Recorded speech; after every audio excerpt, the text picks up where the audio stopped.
So did we have it wrong when we said you should go to bed at the same time every night? I'm Dr. Andy Berkowski with ReLACS Health, and let's talk about wake-up times today.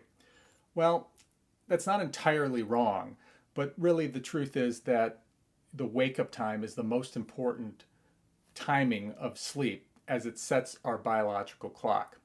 So the biological clock, which is also known as the circadian rhythm, follows basically a 24-hour pattern. And that pattern starts when you wake up in the morning. And that's when you wake up for the last time. So if you go back to bed and wake up later, your wake up time wasn't the first time you woke up, but the last time you woke up for the day. And that sets off this 24-hour cycle. And typically, in a healthy sleeping individual with a consistent sleep schedule, bedtime will end up being about 16 to 17 hours, give or take, after the time that they wake up, not vice versa. So, in essence, the bedtime is essentially going to be pretty consistent for most healthy sleepers, but that does not set the time that they wake up.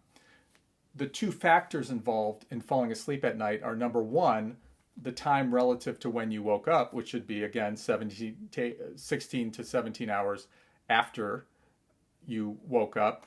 And then also another process called the homeostatic sleep drive. This is the accumulation of fuel to sleep, so to speak, that you have to be awake those 16 to 17 hours in order to sleep 7 to 8 hours at nighttime. Those two things align, and that's what forms your bedtime.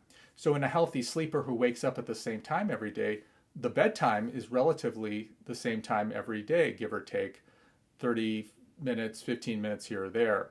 But what can happen is if you wake up at different times every day, this will cause shifts in your body's biological clock. And this will cause a disruption of your ability to fall asleep, stay asleep, and have good sleep quality. We see this in the most classic case of jet lag, where if you fly from, say, Ohio to California, you may wake up 3